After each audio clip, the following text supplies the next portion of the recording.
And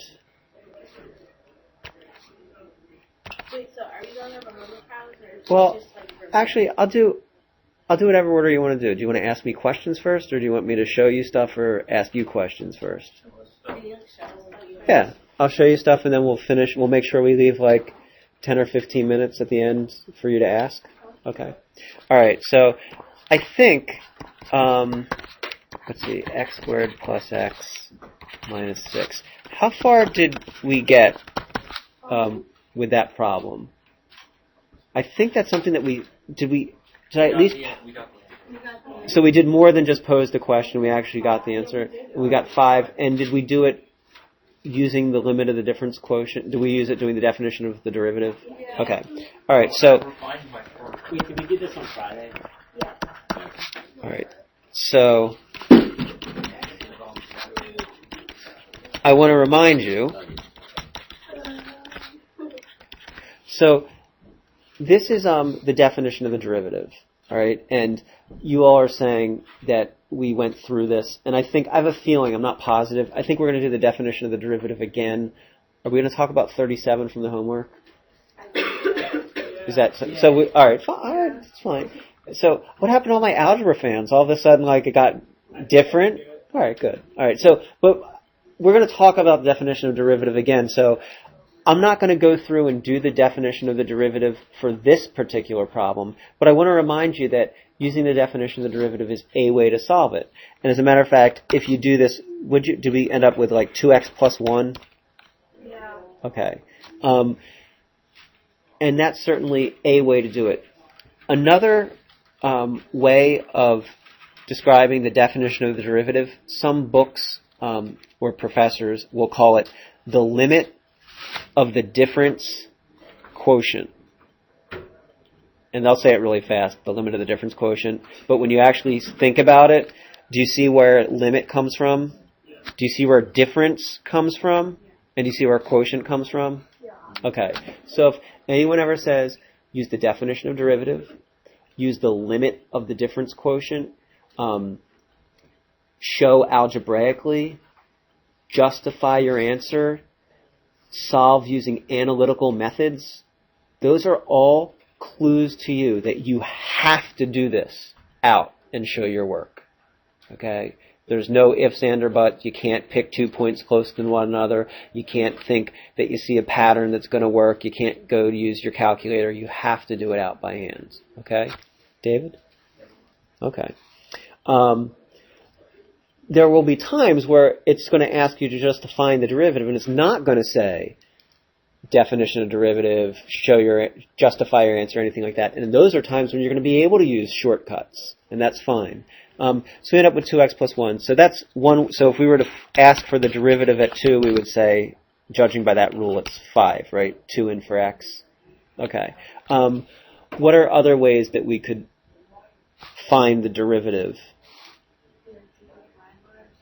Say again? What's the y bars or something like that? So you want to find, are you saying, tell me, go ahead. Like when you multiply, like for, because it's 2, you do like 2.1. All right. So, and we actually don't need the calculator. We could, obviously we can use the calculator, it'll make it easier, but Morgan's basically saying, like, you could also do, like, f of 2.1 minus f of 2 over 2.1 minus 2 and find out what that's equal to, right? So picking 2 points that are really close together. And does this method look like slope to you? Yeah. And does this method look like slope to you? Yeah. So those should be the common theme.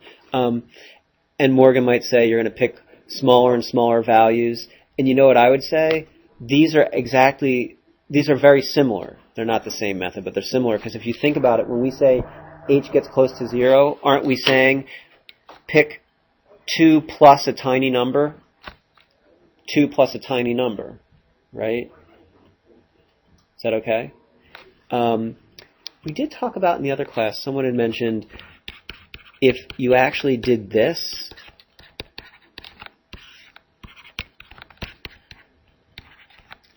That's also the slope. And they said that would be more of an average slope.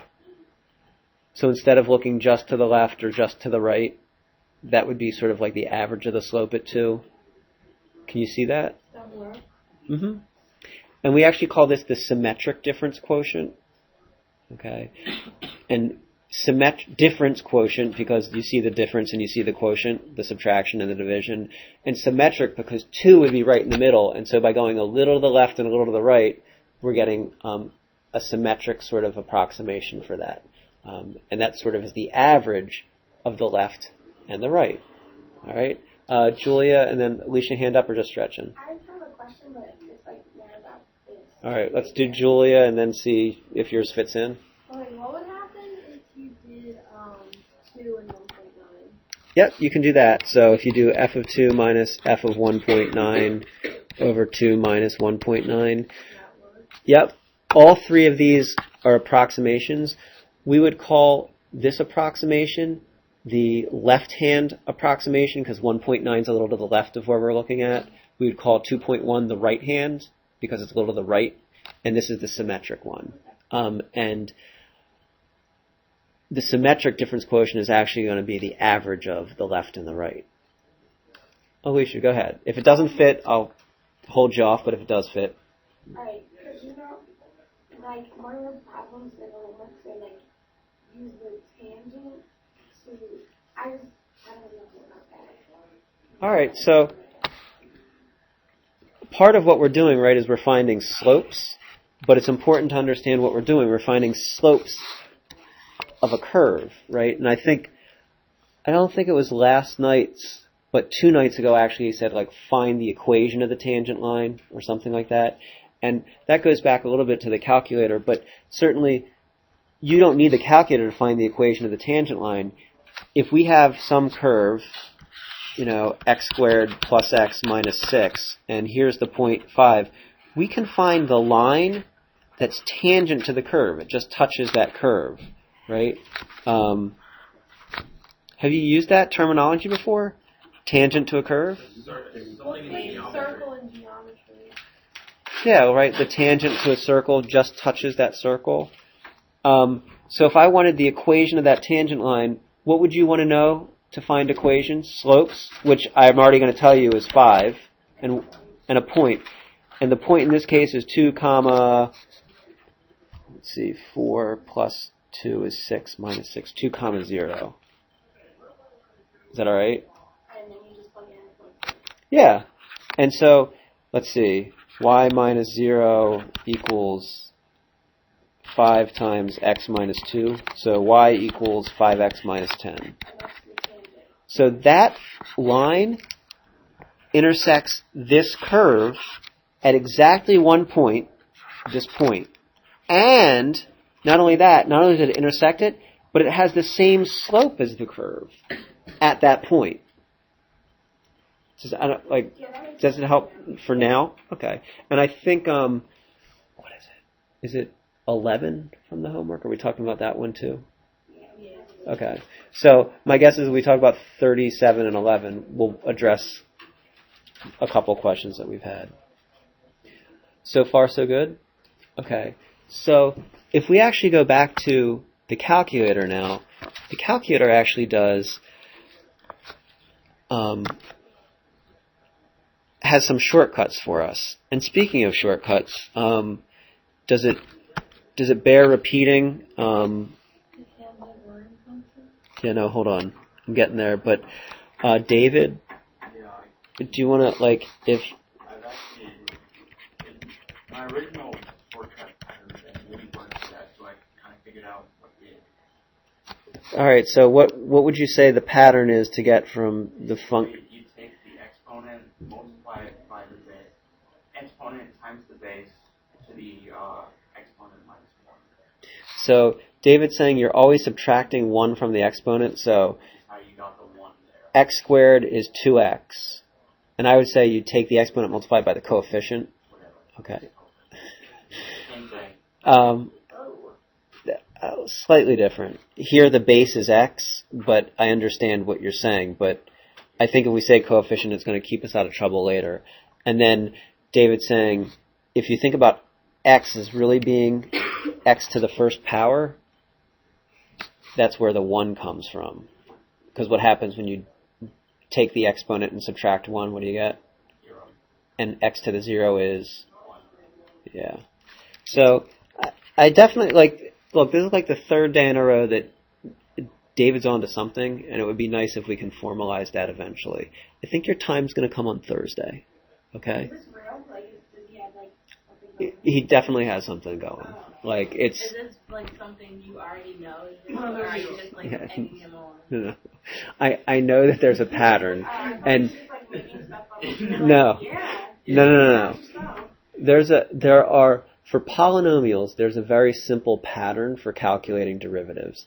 And actually, after we spend this chapter learning what the derivative means, the next chapter is all on the shortcuts to finding the derivative. So when we say find the derivative of x squared plus x minus 6, it'll take you all of like 2 seconds to actually come up with 2x plus 1. If you learn the shortcuts first, then you never understand that the derivative means slope. And that's the problem. And that's why you always have to remember that when we're talking about derivative, we really mean the definition of derivative. Like, it's the definition of slope. And shortcuts are great. Believe me, we're going to use shortcuts. And once we learn the shortcuts, then we can actually do really hard calculus problems. I want to get to the shortcuts. Don't get me wrong, because it means I can get you to do hard calculus problems. But I need you to make sure that we understand what the derivative is before we start doing shortcuts. Go ahead. If calculus is all about slope and cavity, why do we need to learn the geographic calculus? It goes back to, like, do you want to learn it, or do you just want to know how to do it? Like, if you just want to learn how to do it, you're right. You don't need to know anything other than the fact that you trust the people at TI with with all their knowledge, and that they must be much smarter than you. I'm not teaching you how to do calculus, right? Sorry. Part of what I'm doing is teaching you how to do it, but I'm hoping to teach you what it is, and have an appreciation for it. And certainly, I think I've said this before, I don't know that many of you are going to go on to be mathematicians, and that's okay. I'm fine with that. But when you look back on it, knowing how to do calculus, you're going to realize it's not really all that important. It's really understanding what it is calculus is about, and understanding the rates of change and understanding accumulation that's going to help you do whatever you do. So whether you're like a doctor who's trying to measure like a patient's lung capacity and understanding that the machine that does it is really using definite integrals, which you're going to learn about second semester, that's great. Like, I would much rather go to you than some doctor who has no idea what some, lab, computer guy came up with for some, algorithm to calculate your lung capacity and whether that's right or wrong. So, I don't know. Just my 2 cents. All right, let's go back. You guys are good at distracting me today. Okay, so if we want to find the slope at 2, one of the things you can do with your calculator is do second trace, which is the calc button. And we saw that calc 6 actually looked really familiar to us in terms of its notation, right? Yeah. Calc 6 looks very similar to the derivative. So if we do Calc 6 and then type in the number 2, it will calculate right at that point that the derivative is 5. Okay? Fair enough. Similarly to that same algorithm, in the home screen, if you go to the home screen and type the math button, and you scroll down to Math 8. Okay, Alicia says n-deriv. Math 8 is n-deriv, which stands for the numerical derivative, right? And your calculator can't do algebra. Arnie's can. What? Yours can. Yeah, I'm supposed to how to use it. But the TI-83 and 84 they use algorithms to approximate the derivative, and here's what your calculator needs. If you want it to find the derivative in the home screen, you have to tell it the function, the variable, and where you want to find the derivative. So the function in this case, we could actually type in x squared plus x minus 6. I'm going to just type in vars y1, which is x squared plus x minus 6. Okay, so that's the function. Then comma is above the 7. The variable is x, comma, where? 2, at x equals 2. End parenthesis, and it tells you the derivative is 5. Okay? Now, students often like doing it in the graphing screen better. They like doing Calc 6. There are some instances where actually NDeriv is more accurate than the graphing screen, like it's a different algorithm. With that said, there's not going to be a point in time this year. I mean, I think they're off by like thousandths or tens of thousandths of a decimal. I don't think there's going to come a time this year where NDeriv is going to be all that much better than doing Calc dy dx. But you should know that you can do it both ways. And it always surprises me, like I'll show students this, and then in 2 weeks, one of you, I'm going to say, oh, you can do NDeriv, and one of you is going to be like, what are you talking about? NDeriv? I've never done that before. And I'll be like, yeah, we did that a while back. Just because you're doing Calc 6 for everything doesn't mean you should forget how to do NDeriv. It is Calc 6, right? Yeah, Calc 6. Okay. And then finally, if we go back to the graph, we can do second draw tangent line, right? So if we do second program, which is the draw, I can hit 5, and then again type in 2, and then hit enter, and here's the tangent line, and it certainly has a slope of 5, right? 5x and a y-intercept of negative 10, which is exactly what we got doing it by hand. So there's just a whole host of different ways of calculating the derivative, finding the slope of the function at a point, and it's just all different. I will say doing it by hand is probably the most important, but they all contribute sort of to rounding out the picture in your mind. Alicia, and then I want to try to remember to say one more thing. Sorry, I was still in NDeriv while you did that whole thing. Can you just tell me the keystrokes again? There you go.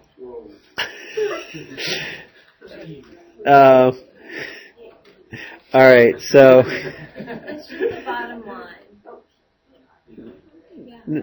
Yep, so it starts at second program, and then 5, and then type in 2, and then hit enter. Check that out. Oh, where do I do that? So you have to be on the graph to start, and then once you have the graph up, then you can start with the last line. Okay? And that actually reminds me, maybe I should do this. Y equals. Does that work? Yep. Can we keep that history on our calculator? No. I guess maybe just to serve as a reminder, when you're doing NDeriv, right, the whole idea is that this is the function, that's the variable, and that's the x value. Yeah, well, no, the calculators are good, and there's a whole balance. And back in the day, we didn't have calculators, so I took calculus in high school without a graphing calculator. Graphing calculators came out. Graphing calculators came out probably like 3 or 4 years after I was in high school, and it was a matter. So here's the thing. It was a matter of I was much better at algebra than any of you. It's the truth. I was better. Like you could give me any sort of equation, and I could however complicated it was, I could solve it. I could simplify it because that's what you had to be good at in order to do math back then. if you had a graph, like, you had to be able to, like, no matter how ugly the function was, to find the zeros, find the y-intercepts, know exactly what it looked like, because we couldn't type it in our graphing calculator. We had to draw the picture by hand based on things that we knew about the function and calculations that we made. So I was much better at algebra. You all are much better at understanding what math is all about and tying together, like, graphs with algebraic equations with tables. I took 2 years of calculus in high school. Like, I was one of the smart kids, right? But I couldn't tell you what any of the answers really meant. I just was able to do it. And it wasn't until college that I actually really understood what it was I was doing. And that's why I'm so, like, passionate about making sure that you understand that you're not just David doing calculus, because I really could teach an 8th grader how to do it. Like, there's not that much to doing it, but actually understanding it so that you have a feel for how it applies, not just in a math class, but outside in other branches of science or medicine or what have you, and how what it is you're doing, has a conceptual foundation or understanding. So there's that. All right. Wow. I don't know. They're having fun.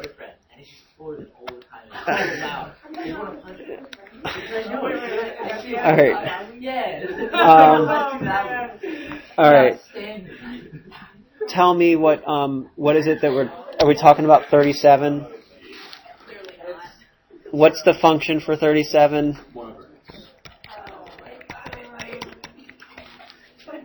And find the derivative at? 2. All right. So I'm going to start, as I always will, with the definition of the derivative or the limit of the difference quotient.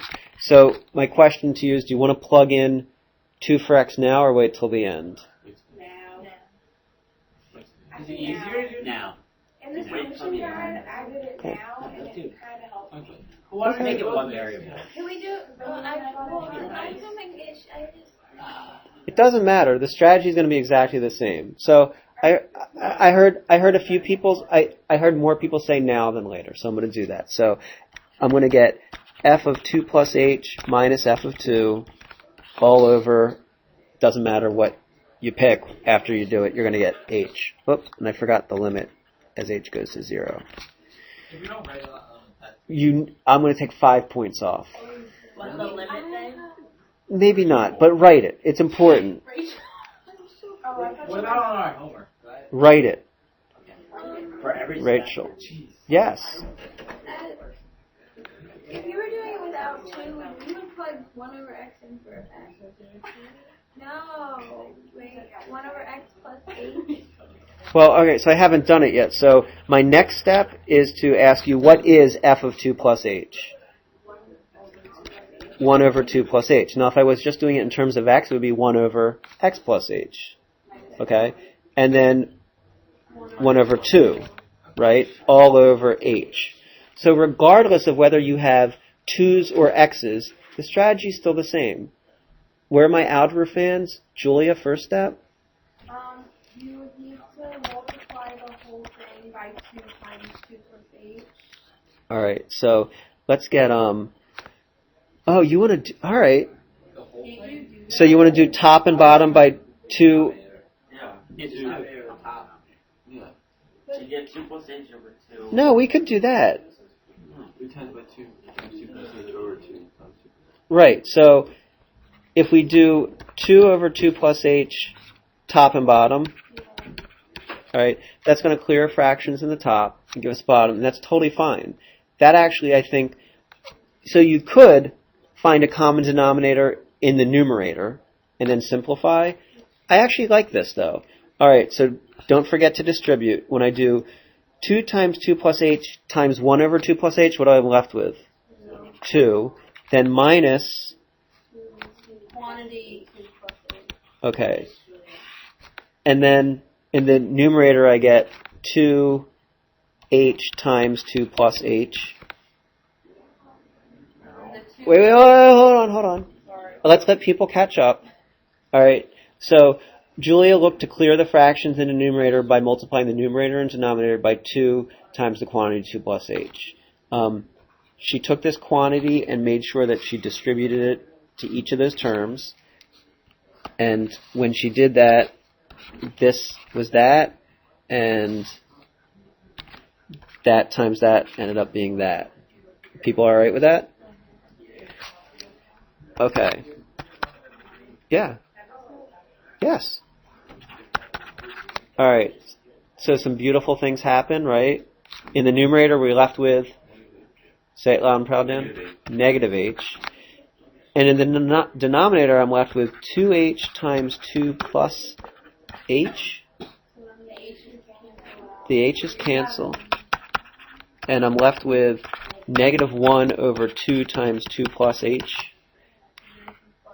And if Kelly were here, she'd say plug in 0, and we're left with negative 1/4.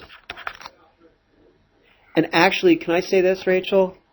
I can actually go back to just one step before, and everywhere I see a 2 would have been x. So can you see that? Yeah, I just messed up at the very beginning. Alternately, you could say this, that it was equal to negative 1 over x squared.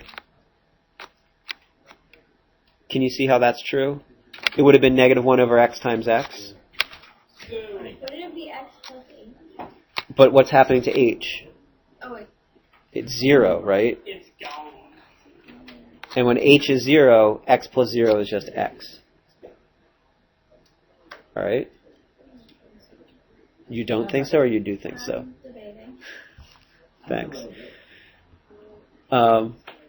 And certainly, if you wanted to, I'm not saying you have to, but now you have the tools sort of to check your work. And if I were to simply type in 1 over x for my function, I could go back to second. Oh, shoot.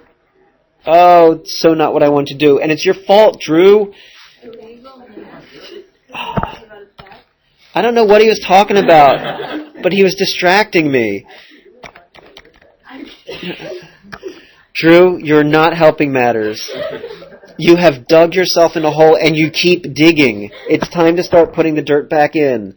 All right. Start burying himself. All right. So I've now redefined y1. Who are you talking to? Brendan. Oh, well then. That's fine. Why didn't you say so? And look. Now, your calculators, right, it can't do algebra. It's getting an approximation. Negative 0.2500002625. Could you guess that it's negative 1/4? Yeah. Sure. And it makes you feel better now that you've done the work and you know the answer. And so your calculator is a good check or confirmation. It used to be when we were asked to do something, we had to do it by hand. Now, normally what happens if we say find, find the derivative.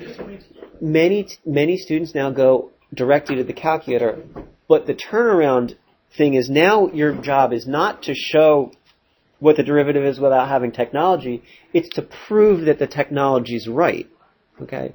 And I will say 9 out of 10 times the technology is right, but there are times where the calculator can't do what you can do. So it's important for you, not to trust fully in your calculator, but to always. You definitely are. Obey the machine.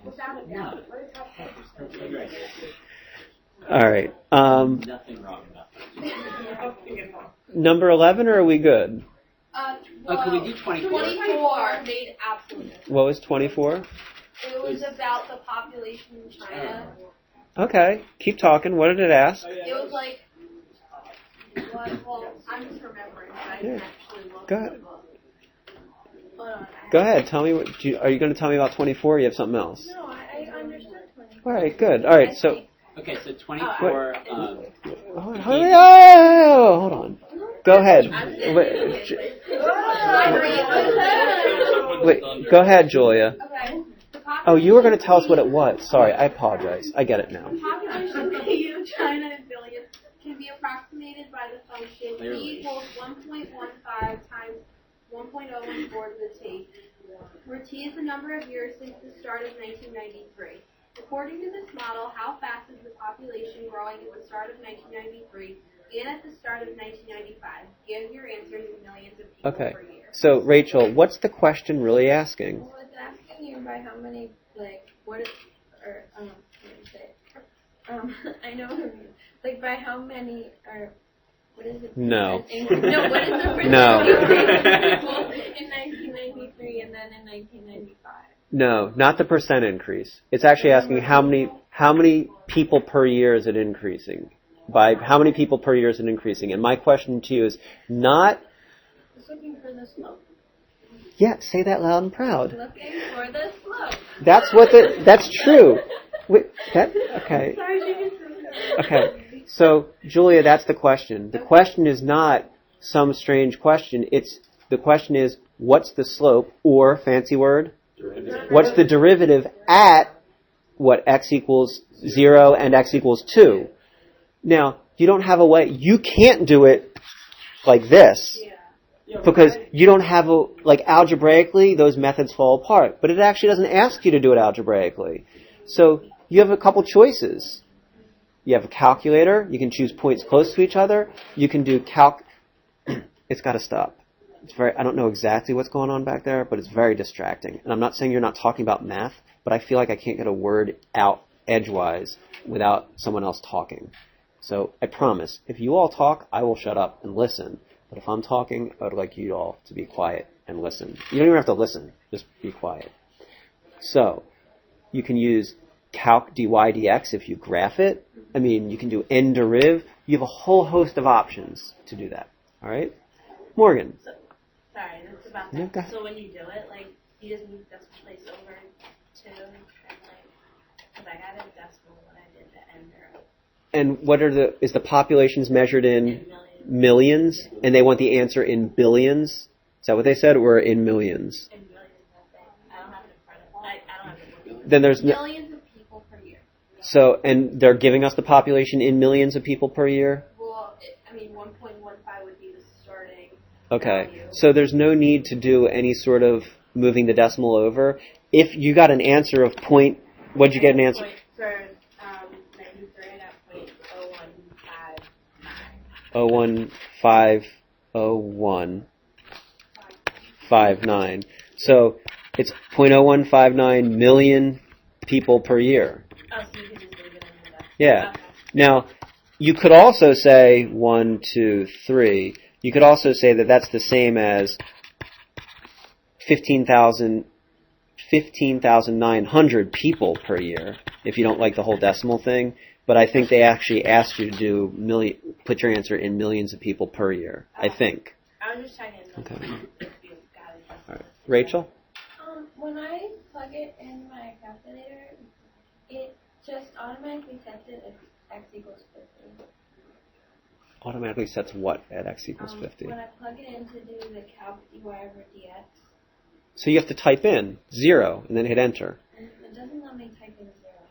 Make sure your window's set, like your x, you actually have to have a window that's set so it sees that x value. So you have to go to x min and max and do like x min 0 and x max whatever, 10 or 20. And then you'll be able to type in. You good? Did you do it? You're waiting. Okay. Is that all right? So do you see how this is maybe the first good question where it's asking you in like code to find the derivative, but they're not actually coming out and saying find the derivative. Any physics people here? Right? When they say like the ball is dropped, like they're not telling you the initial velocity is 0. They're not even telling you what the acceleration is, but it's all implied. So now you're smart enough to know what the implications are of that. Drew and then Rachel. I don't think you could have used the point way for this because you didn't even be too specific, and you got 0 for each time because they're all numbers that are pretty close to 0 but not actually 0. Oh, you're saying your calculator, because you're doing numbers that are so close to another, tells you it's 0 even though you know the answer is not 0? No. It's just that like I rounded, and you need to store. Or Julia, what's the function?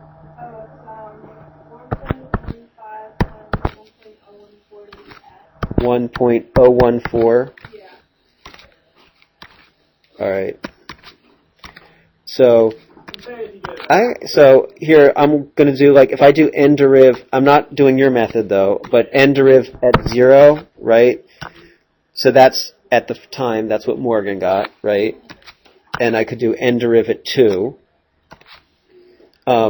Drew is saying I could choose 2 points. So if I did parentheses vars y vars y1 of what do you want to do, like 0.1 minus vars y vars y1 of 0 all divided by 0.1 minus 0. So I get close to what Morgan would have gotten, right? All right. And then if I go to like window and do I even get a graph there? I do get a graph there. It's not a pretty graph, but there's part of the graph that I'm interested in, and I could actually do second calc 6 at 0. And here's even another way where it tells me what the derivative is. So you have a ton of ways on your calculator using technology to do that. Okay. You could even use your table, right? If you looked at your table and set the x values close to one another, you could do that. You wouldn't want us to round it just because I know we 0.0160. So I guess because this is asking like in millions of people, when you say 0.015988834 millions of people, I'd say in this case rounding to 3 decimal places actually does skew it a little bit. It skews it by thousands of people. And maybe that's just like a common sense thing and it doesn't follow our 3 decimal place rule. I don't know how to say it otherwise than just saying like think about your answer and whether it's going to skew. All right, so Drew is saying rounding can sometimes skew it too much, and so be wary of that, I guess. All right. I think it seems to me that we have at least 2 things. I'm not sure. Let's see.